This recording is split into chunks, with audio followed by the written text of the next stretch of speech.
hold button. What kind of camera is it again? I think it's called Life something. I'll give you the info.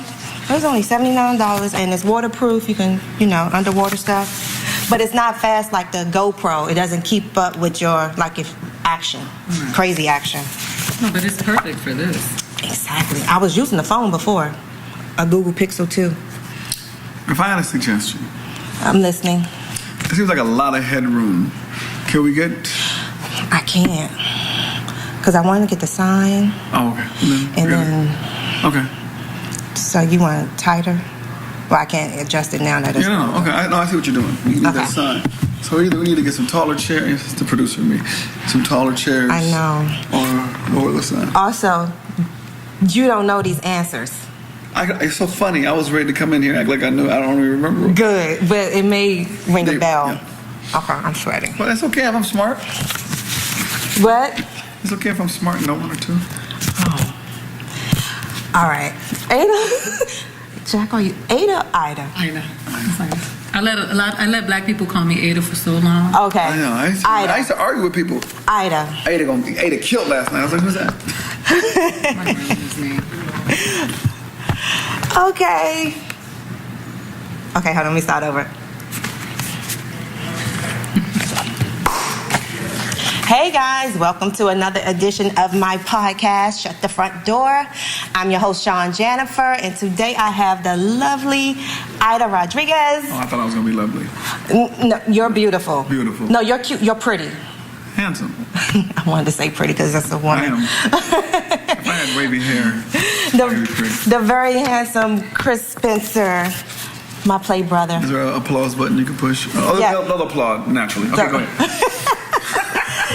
So, Ada, you're a comedian, an actress, an activist, and you used to model. I did, briefly. Yeah. I used to model too, briefly. Didn't last long at all. And you're working on what is it called? It's I'm That Woman retreat. Oh, yeah. Wow. Somebody actually knows about it. So can you tell us about it? Man, did they reach out to you and ask you to promote this? The I Am That Woman retreat, Susan Taylor and Tracy Edmonds are going to be speaking. I'm actually doing stand-up with Kim Coles.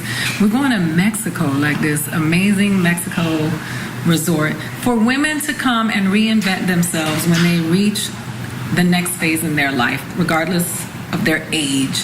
It's for you to reinvent yourself and what you want to do now. What's next? Nice. And that's in October, right? It is in October. It is in Mexico. And from what I hear, they are still selling tickets. So you have time to get your tickets and book that flight, y'all.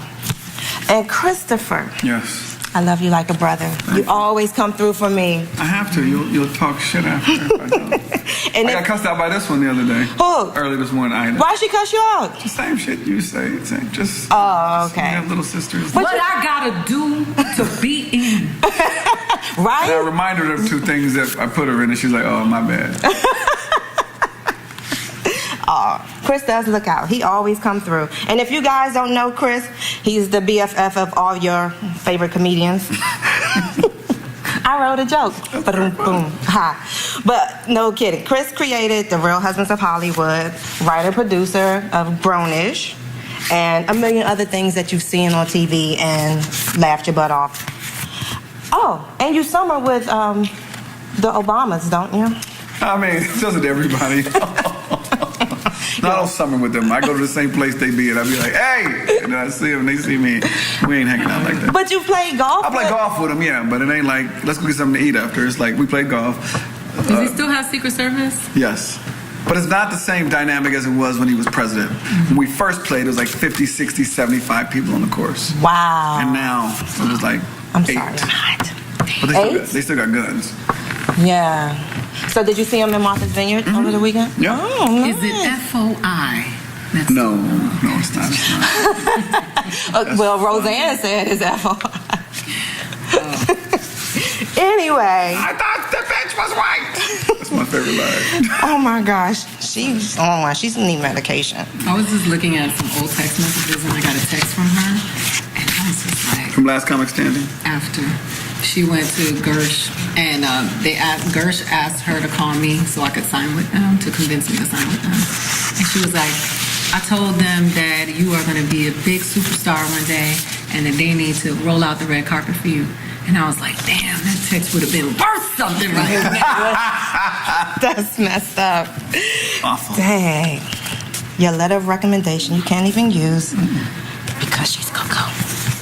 So, guys, my show is about idioms, the etymology and the origin of words and phrases that we use that could be taken literally or figuratively. Thank you.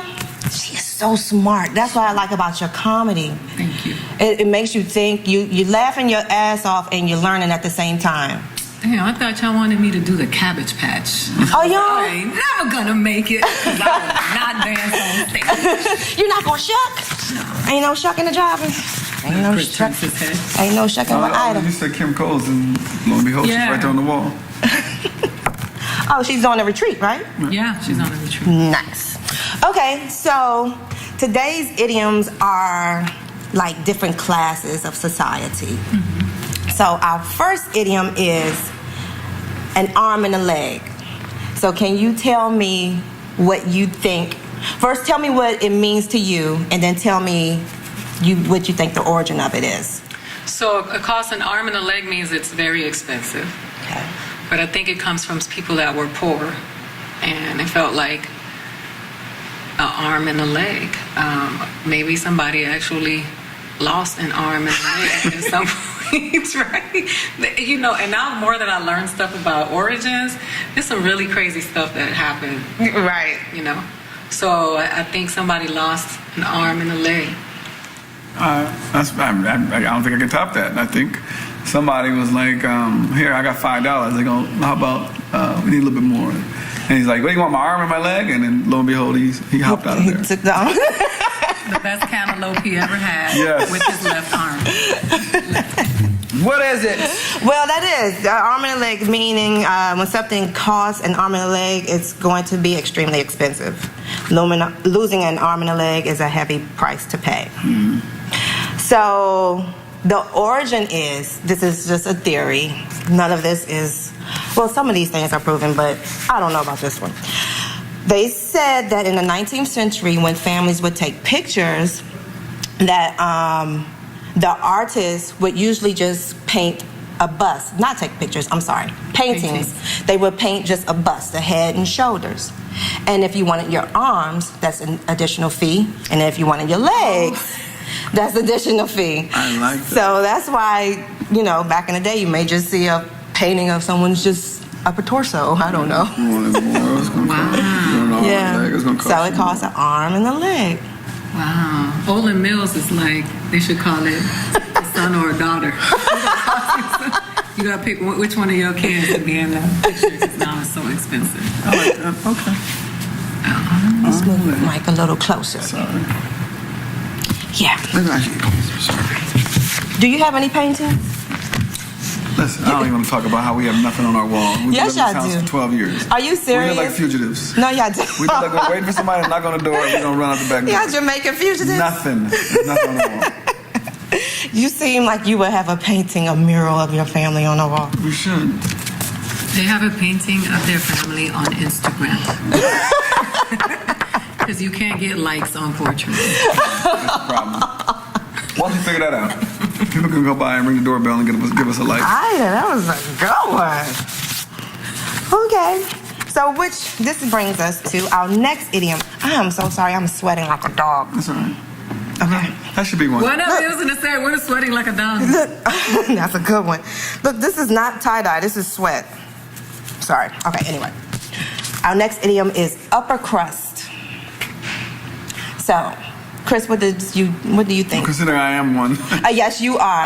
I guess bougie Negro. it's the people who are, I guess, the bourgeoisie of the society who are doing better than others. Not that I'm doing better than others, but I think that's what it means. The upper crust or the wealthy. Mm-hmm. You agree? Same. Yeah, I agree. And I think that it might come from some fancy food. And the upper crust is the best part of the... Oh, my goodness. That's it? Yes. That's it. So there's two origins of the upper crust. There's like during the Great Depression, some families couldn't afford to, like when they baked pies, they couldn't afford the upper crust of the pie, just the bottom. So that's one origin. And the other is when people had guests over, the lower people, like the kids or the servants, would eat the bottom part of the bread, and your guests or the whomever, would get the upper crust. right, whoever was deemed important in that household would get the upper crust. So yeah, dang, you're making us go too fast. She's smarter You're than us. good. Oh, okay, we all right. They did a lot of stuff during the Great Depression. You know, they ran out of beef. So that's when people started eating liver, and they came up with this fake thing about how liver It's was good for you, because during the war they ran out of beef. Wow. So they started marketing liver and dairy, and then when things got balanced out, people were programmed to believe that liver. And it's really not good for you? I mean, it's just not what they said it was. Right. It was kidney too, like kidney meat, which nobody even really eats anymore. Kidney pie. Yep. Like British folks, I think, eat kidney pie. Ugh. But liver, my mom used to make me eat it. She would fry it hard with some onions and gravy. I would tear liver. Yeah, I don't know. My kids have never had it. I think about that, all the stuff our parents made us eat. My kids have never had liver, okra, Yeah. all the stuff that slimy was forced okra. upon us. Yeah. With their fake dietary promises, like liver is good for you. There's no and kidney. There's no like nutritional value in that. No. Also, Kidney's where all the waste goes. here's a upper crust fun fact off of your Great Depression. Louis Vuitton, during the Depression, they couldn't get leather, so that's why they that bag right there. That's why they have that fabric now. Since then, it's not leather, and so they started making that back then. Louis Vuitton isn't leather?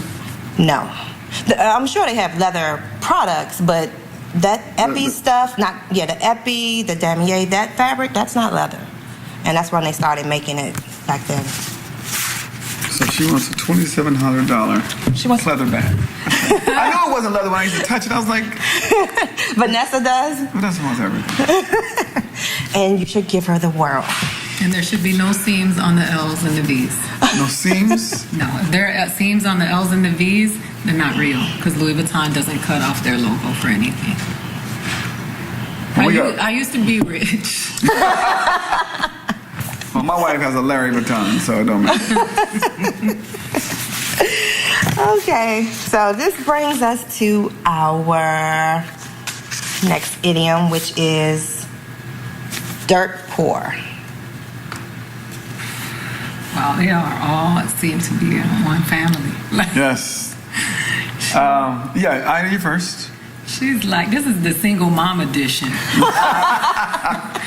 Dirt poor means very, very poor, significantly below the poverty line, right? So dirt poor would have to come from, that just sounds like something European, though. That sounds British. Like, it sounds like it doesn't come from being so poor. I don't know, you so poor, are you homeless and you dirty? You dirt poor? Dirt means nothing. So where does it come from, though? Who would say something like that? Somebody that is of European descent came up with that. That's all I'm saying. Dirt poor, at least in today's times, it means you're lacking money and you're lacking necessities. He read my card. It came from, no, that's I did. But, That's exactly what the card says for verbatim. yeah, you can edit that part out, make me look real smart. Nope. No, but I figured that. I mean, that's obvious. Yeah. Lacking necessities. Where it came from was people Yeah. would live in the mountains. Oh my God. And they were smarter, and they were richer. And the people who lived at the bottom lived in the dirt, and so they was poor. So if you lived up here, you was balling. If you lived down there, you was dirt poor. That's my final answer. Okay, I like your final answer, but it's wrong. So That was good, though. I thought I read that on the card too. Close. I know you tried. So it also dates back to the Depression era when extreme poverty and many people lived in dirty conditions. Some people says it dates back to the 1500s where finished floors and houses were rare and only the wealthy had something other than dirt for flooring. Son of a bitch. Hence 15th century where?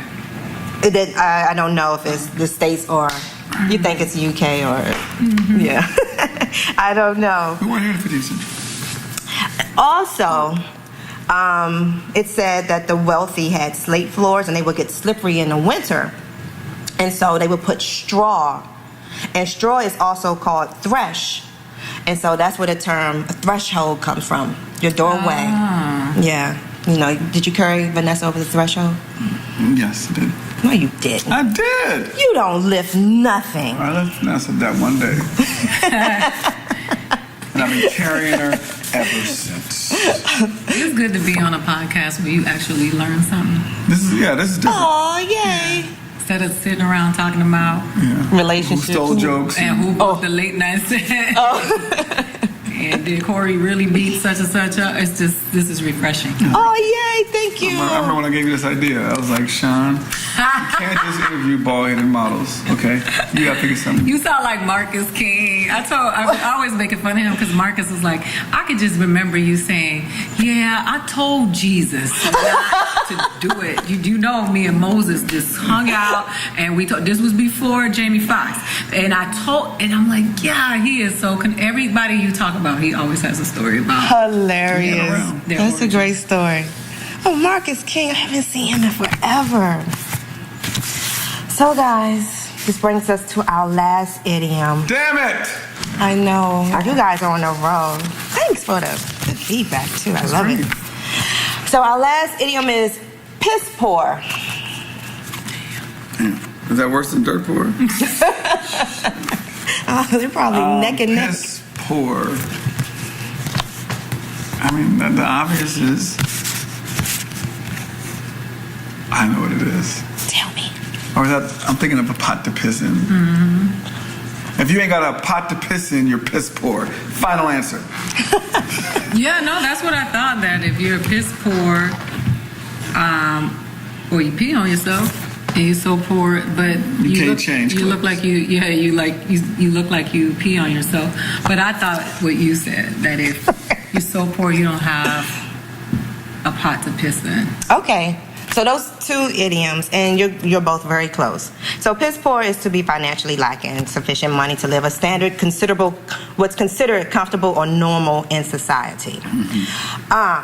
So I don't know the time frame of this, but back in the day, Depression. probably so.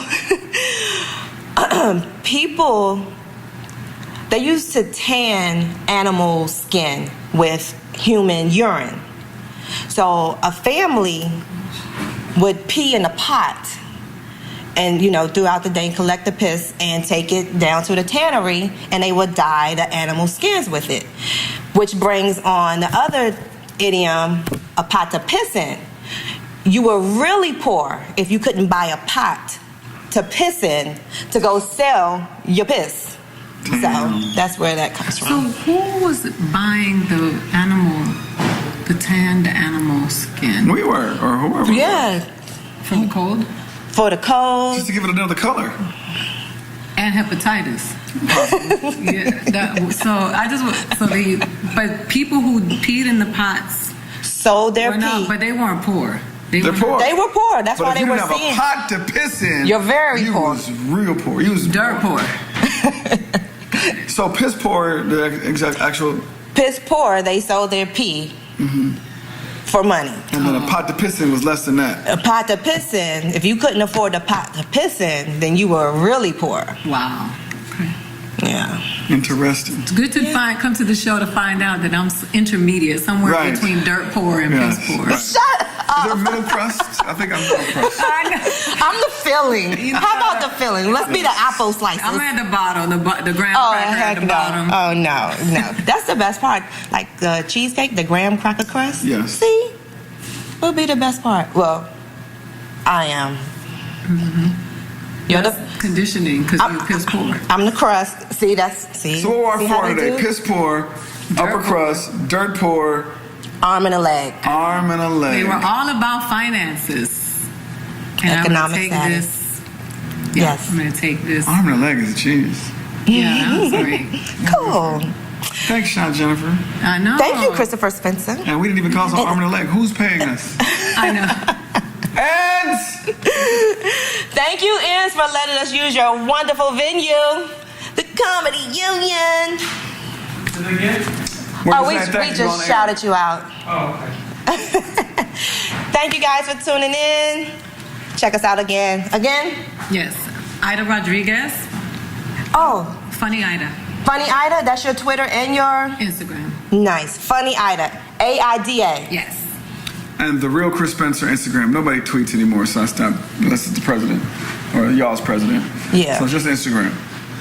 The real Chris Spencer. The real Chris Spencer on Instagram. Yeah. Cool. Oh, and on MySpace, for those of you who just got out of jail, just Chris Spencer. Thanks for tuning in, guys. See you next time.